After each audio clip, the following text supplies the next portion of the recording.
We are Rogue Media Sports. Yo, welcome to Keep Stacking with Riley. Thank y'all for joining me today. Let's get into the episode. I was going to preface, just let the listeners know how I know you, how you've impacted my life a little bit, but also just like pretty much just intro you.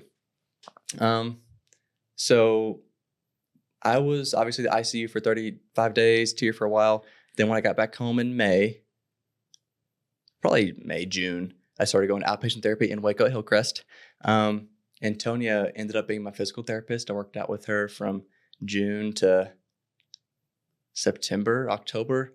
Went back to TIR after that. Anyway, so that those 4 months, I was working out with Antonia, the physical therapist, and Andy, the occupational therapist. That time being back home was interesting. Big transition going from so much care in the hospital, then transitioning back home with still a lot of care, just not the type of care that's like nurses and doctors. Right. So anyway, just more about Antonia. With all the therapists I had throughout this process, they've all been astounding. Tier 1's great. Even the ones in ICU were great. And then I got lucky with the Baylor Hillcrest ones. Outpatient therapy there was great.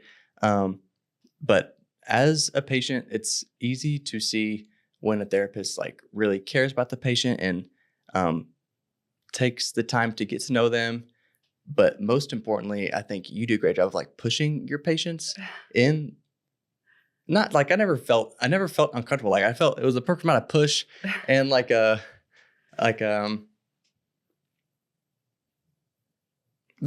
I don't know. I felt so comfortable working out with you, but I just felt pushed as well.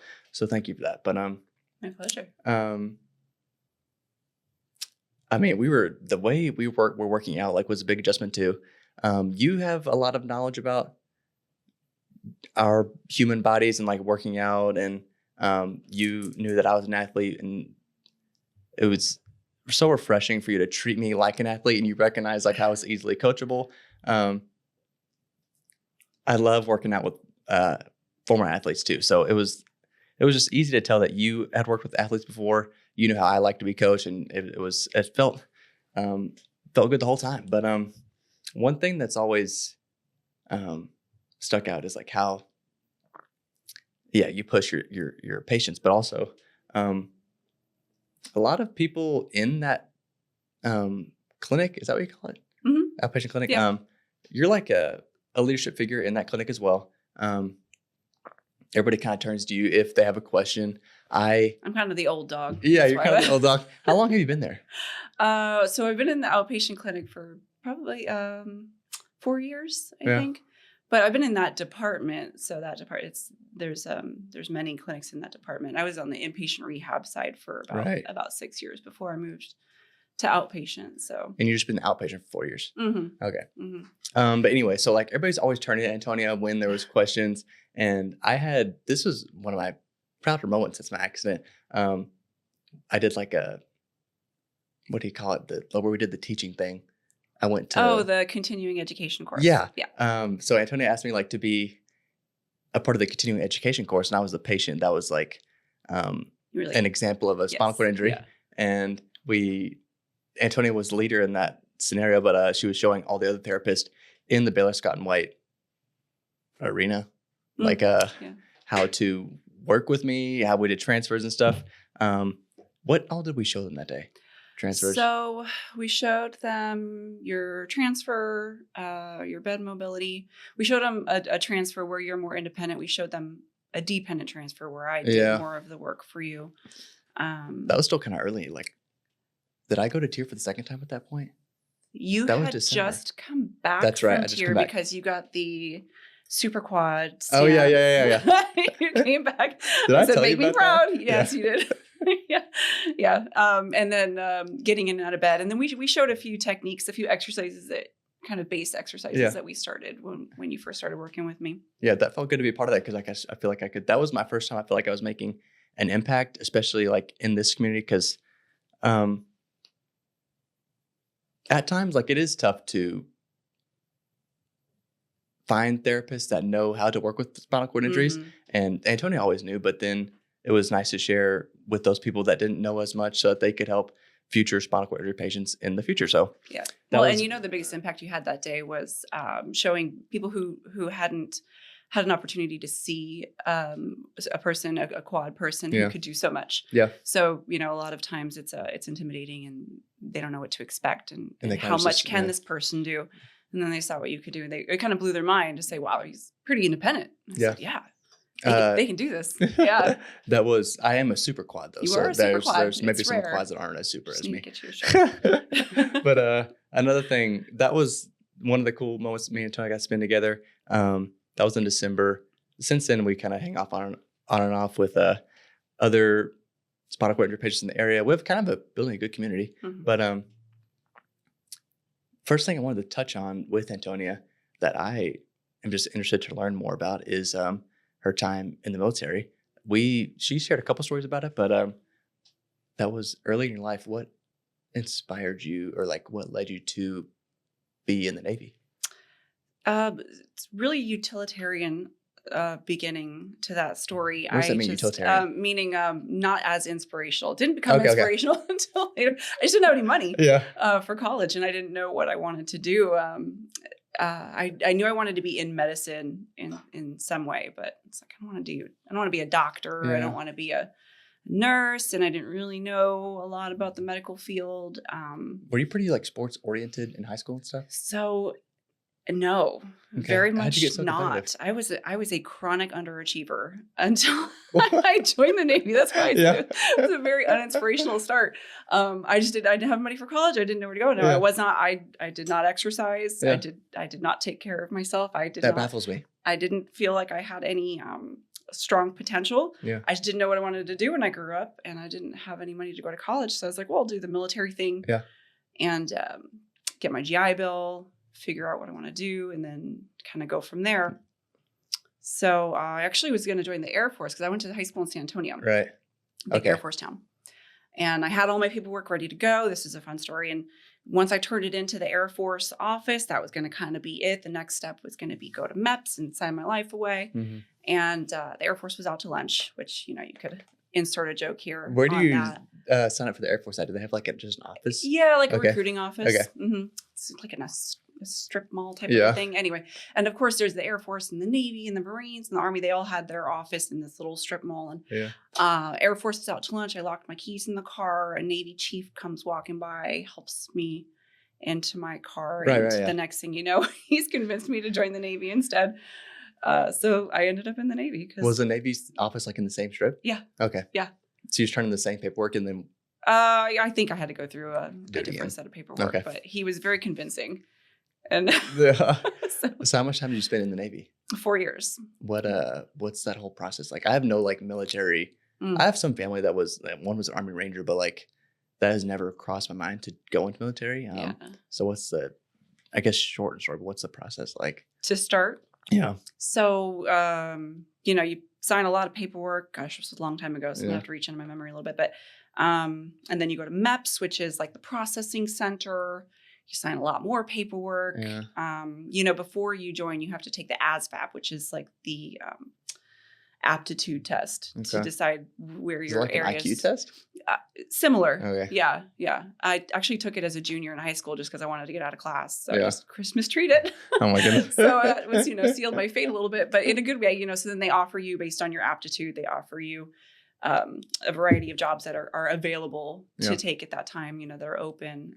For example. So I was offered meteorology, Okay. That sounds cool. yeoman, which is kind of like a secretary. I was like, well, I'm not going to the Navy Yeah. to sit behind a desk. That's not happening. And then the other one that they offered me was intel. Okay. And I was like, I don't know. In the movies, they're always in red rooms. I Yeah. don't really want to. I was like, I like Intel, clouds. yeah. I'll do that. Let's do Cool. that. So I became a meteorologist Cool. for the Navy. So then you sign your contract away, you get your physical, and then I signed on a delayed entry. So you can leave right away, or you can choose to, get your affairs in order Okay. and then leave. So I actually joined, this is a fun story too, in August because I turned 18 in August of 2001. So Okay. maybe a week after my 18th birthday, I joined because my dad wouldn't sign off on me to join before I was Okay, 18. yeah. So I just had to wait till I turned 18. And that was August of 2001. So Yeah. you can imagine my surprise the following month, which Yeah. was September 11th. Oh yeah. Oh yeah. Yeah. So what I was was that already like being in- contracted yeah. in. I was Where were you at when that happened? in San Antonio. Okay. But you were delayed, but you were already in. I was in. Okay. I was locked in. Yep. But I wasn't set to leave for several months. So, my recruiter called me and he's just, he reassured me and said, this will maybe look a little different than you thought it was Yeah. going to look. I thought I was going to go on a cruise and see the Yeah. world. And which I did go on a cruise, but. What was the immediate impact? Like, did you have to get sent off? No, quicker than they usual? kept my time. Okay. They kept my time where it was. So I just went to boot camp as planned. And What was boot camp like? Oh, boot camp was. And where was it? I went to Great Lakes. Okay. So Illinois, Okay. up near Chicago. Yeah. That was interesting. So as a female, I was in a co-ed division. So it was half males, Okay. half females. And I got pushed into the leadership position a lot earlier than I had hoped. My recruiter kind of coached me through how to Yeah. move up on the ranks in boot camp and play the games so that you could get a rank up. And it got pushed into me a little faster than I wanted to. But it was the first time I was ever in a leadership position. Like, I've never been in charge of more of like a cat in my Yeah. life. Like, you want me to lead 60 men and women? I Yeah. don't know what I'm doing. But this was the first time that I felt pushed into my potential. So Chief Steele was what you might know is, it's called an RDC, but it's like a drill instructor. Okay. And he was mean. Mm-hmm. He was real mean, but he saw something in me. So he pushed me into that position and he made me stay, even though I was failing and Wow. flailing. But so more than I thought that I was capable of, he pushed me into. What do you think is one of your most memorable moments of being in the Navy? Oh, besides the moment that I arrived on the bus to boot camp and started questioning my life choices. Oh, yeah. So the most memorable moment was, we were passing through the Straits of Gibraltar on our deployment. It was in 2003. And Gibraltar. It was Straits of Gibraltar. So it's What is that? where the Atlantic Ocean enters into the Okay, I know the Mediterranean name. Sea. Yeah, okay, gotcha. Yeah, you can get a little geography lesson here today. Yeah, absolutely. And there's the winds. I can't remember. Really high seas, really high winds. And my job was to go topside every 30 minutes or so and take the weather readings and the temperature and Meteorologist, yeah. all that. So you have to go up to the tip top of the ship and take your readings. So I get up there and it's wind and it's rain and the ship is getting knocked around. Wow. And the Is it signal a huge ship? So the one that I was on was the Iwo Jima Okay. LHD-7. And it looks like a carrier if you don't know the difference. So Okay. it's like just a size down from a carrier. Yeah. It's the kind of ship that carries Marines. So Okay. we take the Marines on board and take them to their Gotcha. location where they're going to go do their thing and drop them off. And then go do some other stuff. But So the boat's flailing around. the boat's flailing around. I know. Here we go. Back to the story. And I go off to the side of, there's this, this radar kind of room, and I have to kind of go off to the side. So there's nothing but rails around me, and it's the top of the ship, and it's kind of off to, like, one side is the flight deck and the other side is kind of straight down. And I take a right past this radar room, and the wind smacks me. I mean, just a rag doll, throws me over onto the rail to on the ocean side, right? Yeah. I mean, even if I drop down to the flight deck, I'm dropping down 4 stories or something like that. But so I'm getting knocked over, and I'm holding on for dear life to this like thermometer thing that I've got, and I'm not letting it go. And I'm trying to hold on. I'm about to fall over this rail, and one of the signalmen, Craig Amos, he comes running out of the signal shack, and he scoops me up, and grabs me and pulls me, and he's like, "What are you doing?" I was like, "I don't know. I'm just doing my job. I'm just trying to get my temperature." Yeah. But I don't know. I could have. I was pretty close to going off the side of that ship, I think, or at least in my memory, I was. Yeah. But so that was a scary moment. What do you? I'm trying to word this, but like being in the Navy, do you think it was valuable to who you are today, or how's it impact like your personality, who you are? I can't even tell you in words how much of an impact. Like I said, I was chronic underachiever before I joined the Navy. I didn't have a lot of drive, didn't have a lot of push, didn't have a lot of people pushing me. Yeah.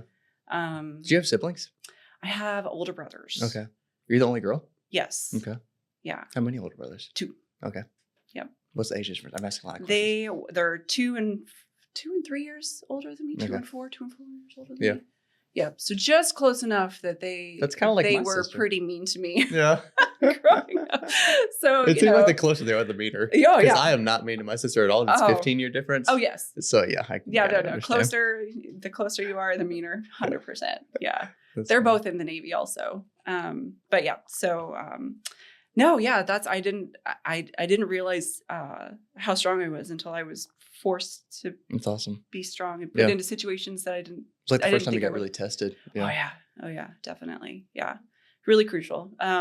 You know, and I learned a lot. You know, you interact with a ton of people. You're on a floating piece of metal with like Mm-hmm. 2,000-3,000 people for 9 months at a time. You know, you learn a lot about. It's like 9 the months. biggest social experiment you're ever going to do. Yeah. So I met some people that were really inspirational, and some people who taught me who I didn't want to be. Yeah.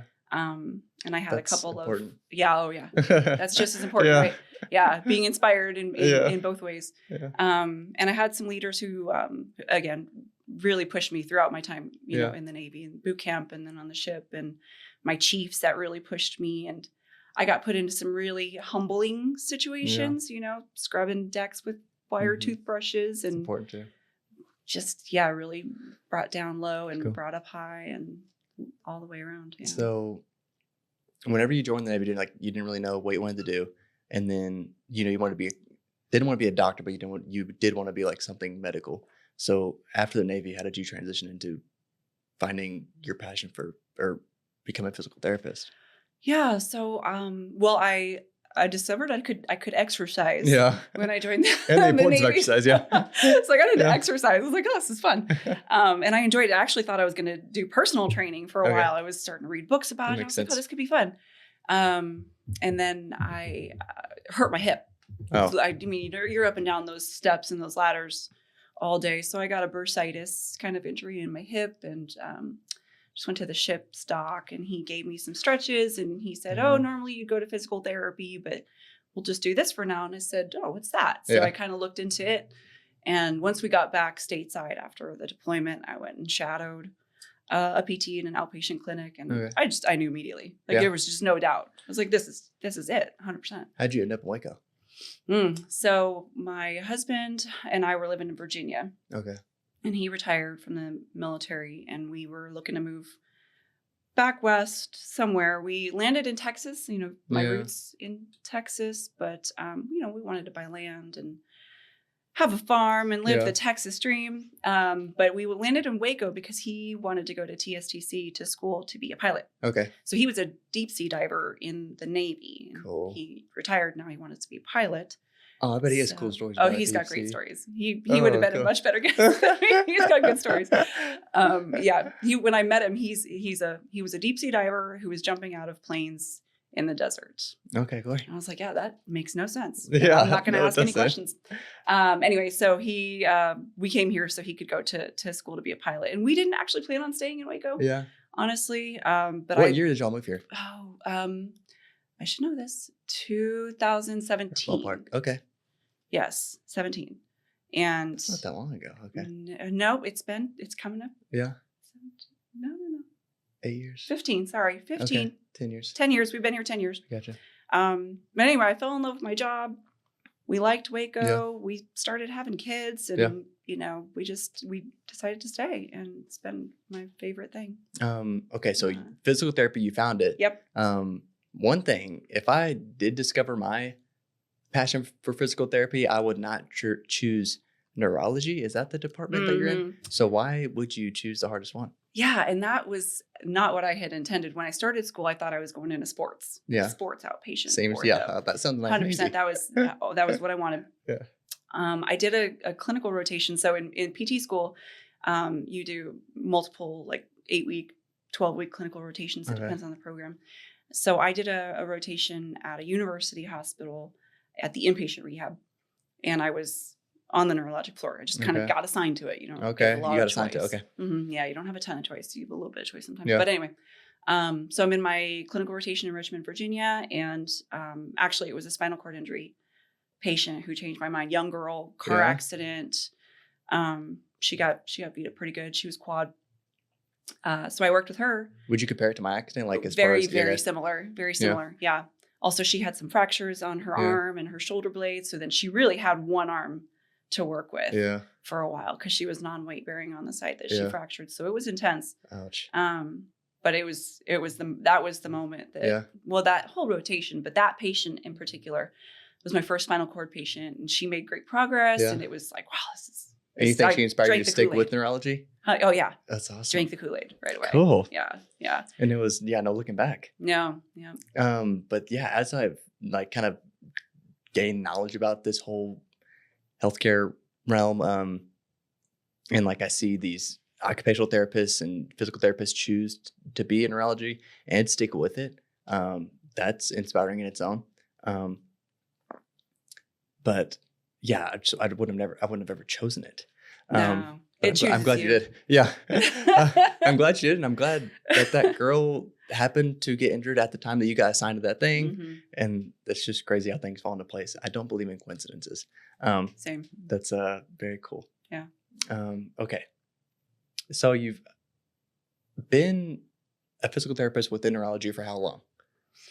So let's see. My first job out of PT school was outpatient ortho manual. Yeah.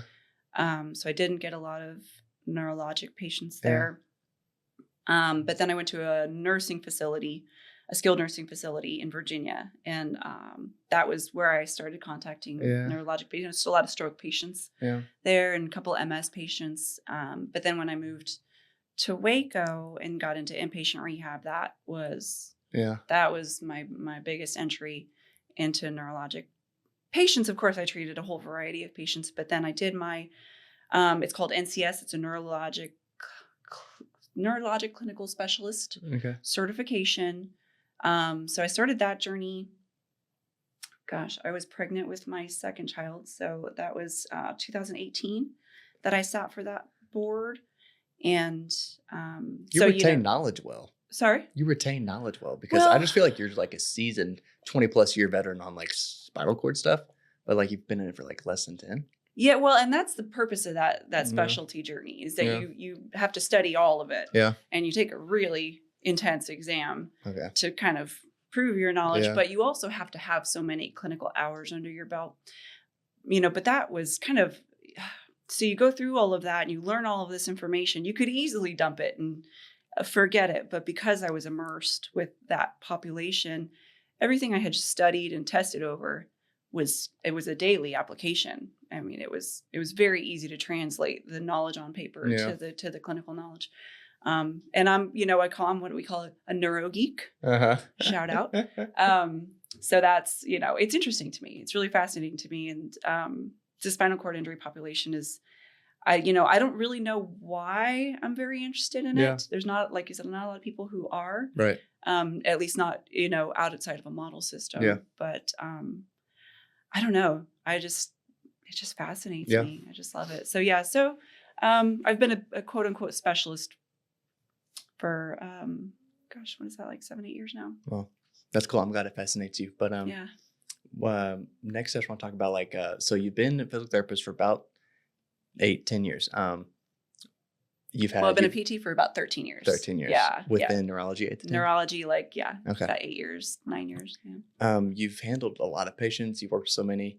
I should let the listeners know that you worked out with Ed, a former. He was on the pod a few episodes ago. I've even been compared to Ed by you.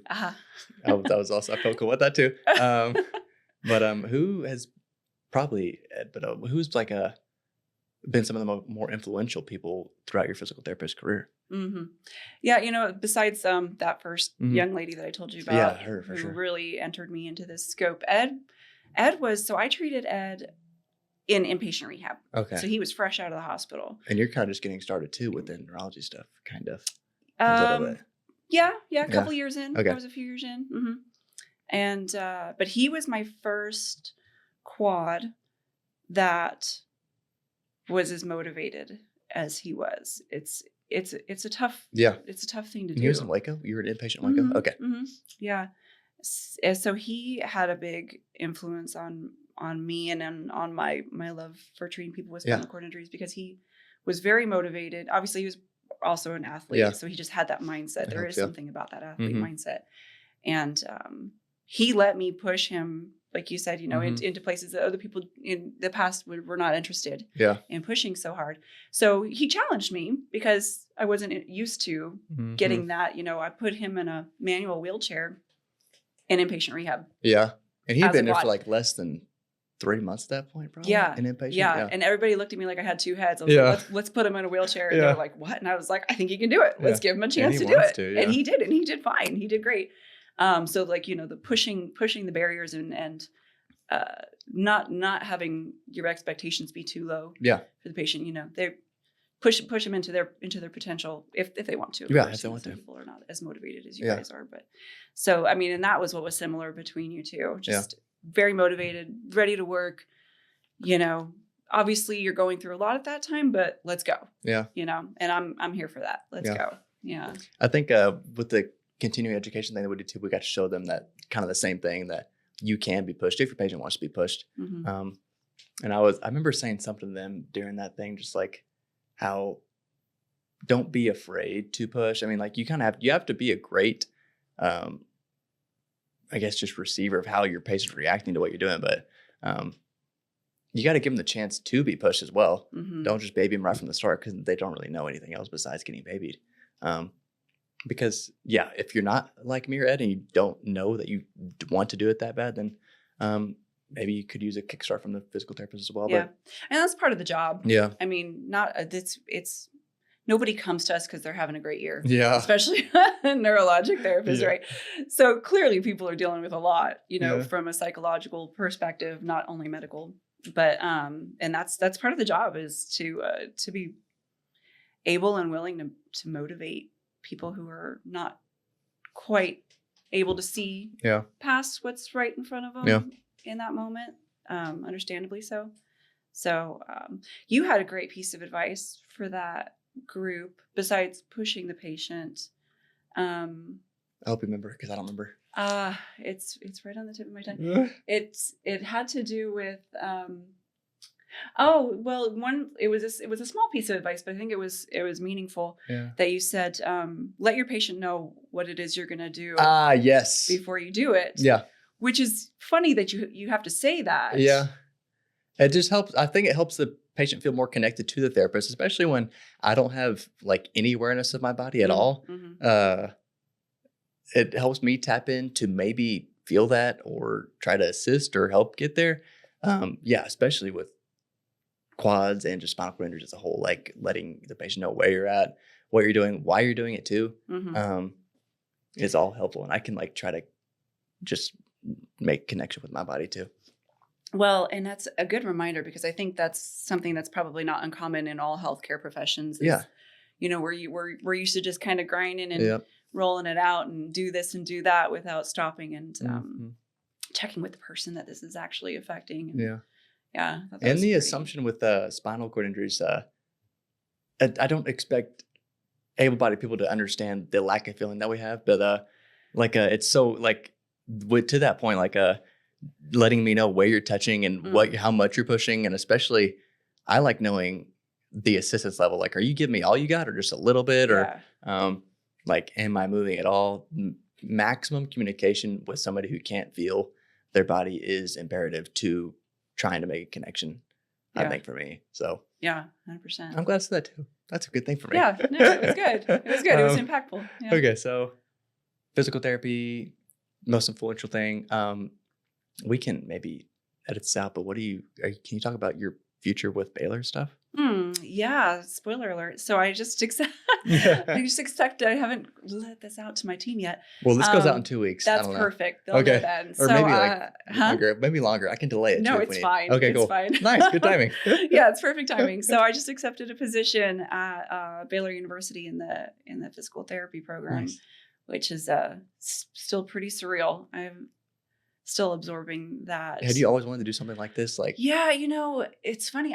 I started finding a love for education in the Navy. Yeah. I actually ran the training program for my division in the Navy, and in some variety, basically since then, I've had my foot in teaching somehow. Yeah. Which was never intentional. I don't know, just always was drawn to it. So You have a knack for teaching for sure. thank you. Yeah, I really enjoy it. It's very similar to treated physical Yeah. therapy, right? Like teaching you Mm-hmm. things. But anyway, and I love taking students in the clinic. So I always thought that I would twilight my career in education. I didn't think it would be quite this soon, but like you said, I don't believe in a lot of coincidences. I mean, this position kind of came right in front of me, and it was exactly in my field, and it was with a team that I already work with as an adjunct at Baylor. I've been there for several years as an adjunct. And I don't know, just I think I'm so excited. These for things you aren't. Yeah, I'm so excited. Yeah, these things aren't coincidences. Definitely, definitely dictated by the man upstairs. I think so. Yeah, very. Congratulations on that. Thank you so much. I'm so excited. I'm very humbled. I still can't believe it, but I'm really, really excited for it. It's bittersweet. I'm really sad to leave the clinic. I was gonna say because they're losing a very strong piece to their team at Hillcrest, but you're gonna impact a lot more future physical therapists in the which area. is what I wanted it for. I think because it's 100 students approximately in each cohort, so potentially I have the ability to impact 100 people, and then they can impact even more. Yes, exactly. And the exponential effects there. I hope that I can have a positive impact in that way. But I'm gonna miss being in the clinic and Andy, hanging out with you guys all the day. Yeah, Andy. She's my Andy was my occupational therapist, and we all worked together. Yeah, we made a really cool connection. I just love them. She's so much. My work sister. Yep. Yeah. That does suck. You have to leave Hillcrest, but once again, it's gonna be good for you to impact so much more people. So, what is your obviously, you're teaching future physical therapists, but what do you think a normal day in the life there is gonna look like for you at Baylor? Yeah. So it's a hybrid program. So the students are all over the country. So I'll be working from home, which will be great because I will get to be a better mom. Which is really important to me. Also, it's very hard to be passionate about your job and passionate about your kids because there's only so many of you, so it's just a lot of splitting yourself amongst the things that you love. So I will be working from home. So I think I'll have a lot more time to do things with my kids. I'm really excited about that. And I'll be teaching on Zoom, which is going to be a new skill for me to learn. But I've had a little experience with it, but not a ton. So that'll be a learning curve. Yeah. So that's the new chapter in my life. And then, I still get to do these labs, that I hope you'll be able to help us with at some point, really similar to that CE course that you did, where the students come to town. Oh, yeah. And we get to do hands-on lab. And that's a lot of fun. I love hands-on lab. Yeah. And then I get to do some research. I get to dive into that kind of scope. So that'll be fun. That'll feed my geek side. Yeah. A little bit. Okay. So I think. And then I'll get to have some more time for the gym. Yes. So let's go into that. Let's go into that. I'm just gonna let you take it because we Edwin has his foundation called the Fearless Ventures Foundation. He's been on. We've talked about it a little bit. What is your role within his foundation, and then what are y'all looking to do upcoming? So I've been in Ed's ear about this for years. Yeah. And a couple of our other friends that are going to be involved also. We've been talking about an adaptive gym for probably the better part of 5 years now. So for a while, Ed was kind of playing with where he wanted to open a gym. He was talking about Belton or Temple for a while, which I understand. Because he was living in Belton when he got injured. Yeah. But I was like, who could really use an adaptive gym? Really need one in Waco. Yeah. So very, very exciting. That's actually coming to fruition because it's been a dream for a long time. So I think what we hope for it to be is not only a place for fitness for people who need out. You want to go work out, go into Gold's Gym is tough for you. Yeah, there's not a lot you can do there. And I've even had some patients who are like, I could work out, but I just need somebody to set up the equipment for me. I can't pull up that weight and set it up for myself. I just need somebody to help me get it set up. Strap up my active hands and stuff. Yeah, exactly. Yeah, things like that. And then to push, like we said, back to the pushing. I guess that's the key. Pushing people into more of their abilities that they just can't get on their own at home or in a normal gym.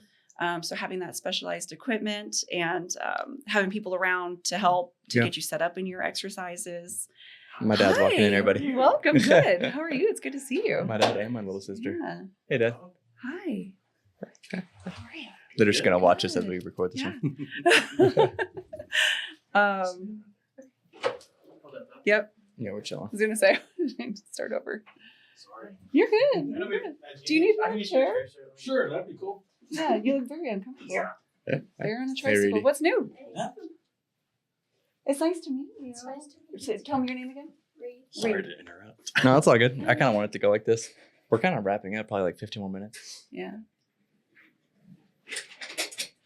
Where'd you, I'll put you over there. Yeah, you tell me where to go. I went to move right back there. I'm sorry.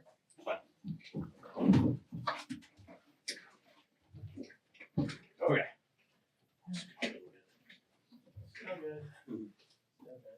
Still good? Sounding okay? Yes, ma'am. All right. All right, everything's still good. Okay. Thanks, brother. Thanks. Okay, so adaptive gym, where'd you leave off? Adaptive gym, exercising. So Pushing people. into kind of help them to find their goals Right. and to push into their goals. Things that they can't do at home, things they can't do at the gym. You know, you can't go, from my perspective, you can't stay in physical therapy forever. There's Yeah. insurance limitations. Yeah, that's a huge one. Yeah. There's scheduling limitations. So so where do you go to keep your fitness, Mhm. to push your fitness? Especially when And you I want to think- so bad, you need to have somewhere to go. That's not Exactly. insurance based. Yeah. Yeah, got to have somewhere to go that's not a skilled therapy because Mhm. you sometimes you don't need the skilled therapy. You just Mhm. need a place that you can do what you need to do. And then, you know, I think more, maybe equal is the community Mhm. part of it. That's huge. Totally equal. Yeah. So big. I mean, with people, especially with people with neurologic injuries, Mhm. having that peer support, having somebody who's been through what you've been through. You know, I can talk all day about what I think you should do. You know, I think how you can maybe go through your journey, but Yeah. at the end of the day, I don't know what it's like to be in your body. And how you having somebody else who does know Yeah. how that feels. So and refreshing. so Yeah. so important. Yeah. And we just don't have that in Waco. We Yeah. don't have a place for people to connect Yeah. and support each other and hold each other up. And have it in a positive environment. hmm You know, That's gonna So, feel so good when that comes Gosh, to I can't play. wait. I can't wait either. Yeah. So we had a meeting the week about it. Future fundraising event. What is that? Where is it? So the all about- gala May 1st Mhm. at Anthem Stories. So hopefully, mostly we want to raise awareness Yeah. about the gym and let people know what we're doing. Hopefully garnish some support, find Yeah. some new athletes, Yeah. hopefully. And then raise some funds to get it open, you know, and just open the doors and get started. And I think it'll start small. Yeah. And it'll hopefully grow. I think it'll grow. There's a big demand for it. Yeah, I mean, I huge can't tell demand. you how many of my patients are dying for something like Yeah. this. So yeah, so the gala, we hope we can raise awareness. Where's the and building that they're hosting? It's downtown. Yeah. It's 8th called Street, something. Anthem Stories. Anthem Stories. Okay. Mhm. Yep. Come and Have- go event. Have you and Ed discussed like a building for it, or like what it's gonna, or like decide on one? Because he drove around town, looked at some locations. What is Finding a building has been hard. It's so hard. I can't. Finding a imagine. building's been hard. We've had a couple places that we've been interested in that have fallen through. They've sold, Yeah. or the owners decided to do something else with Yeah. it. Also, we don't know how much we're gonna have Yeah. to put toward Yeah. a building, depending. You know, hopefully with this fundraiser, we'll have a better Yeah. idea of where we're starting from financially. Yeah. And that will, I think that will depend. That will dictate. Sorry. Yeah. What kind of building we can afford? The bigger, the better, of course. Oh, But yeah. we kind of have to start with what we've got. The coincidences thing, the fact that you are getting this Baylor or accepted the Baylor job, Edwin's kind of looking to start this adaptive gym at this time. The future, the physical therapist that you're training can be involved with this as well. Yes. That's whenever we talked about that, I was so excited to hear that they'll be able to work with us. That's great for us to get the help.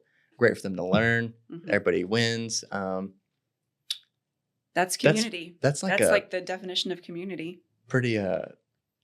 That's so great for your students because they'll have the opportunity to work with us. Yeah, Mhm. that's so cool. Yeah. I really hope that some of the Baylor students will Yeah. want to come. And there's like pre-PT, pre-OT students there. There's kinesiology Oh students. yeah, I mean, just in general, Baylor students are they're a special breed of people who are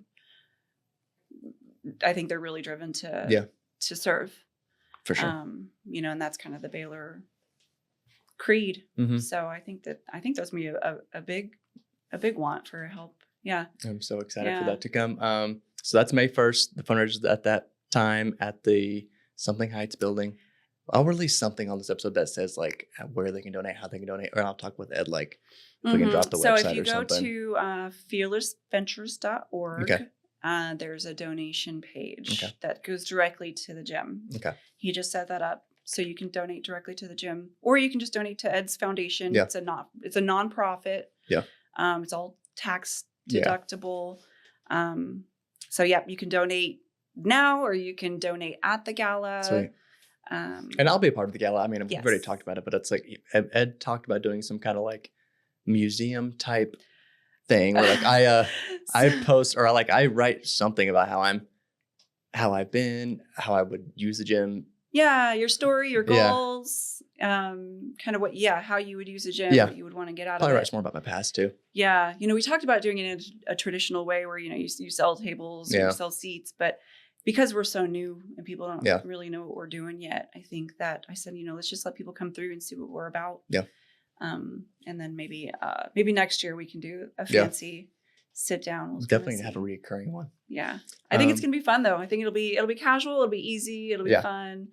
People can stay as long as they want or as little as they want Yeah. and kind of meet each other. I think it's gonna be a great time. I'm excited. Yeah, I'm excited. Well, I do have a surprise for you, Oh gosh. and it's not what you're expecting at all. I came here in my wheelchair van, and I will be leaving in a truck. I haven't transferred into a car. I figured you'd be the perfect person to have here to do that. So as we're Do a leaving, truck I need your transfer? help getting into I'm the here car. for it. Okay. Thank you so much. You're very welcome. Thank you for joining me, and it's been a pleasure. Thank you so much, Jenny. My pleasure. Thanks Cool. for having me. Thank y'all for listening. I'd love to hear from you guys. If you have somebody that you think would be a good guest, or you'd be a good guest, or you have questions for me, just shoot me a DM. Once again, thank you guys. Y'all keep stacking. Peace.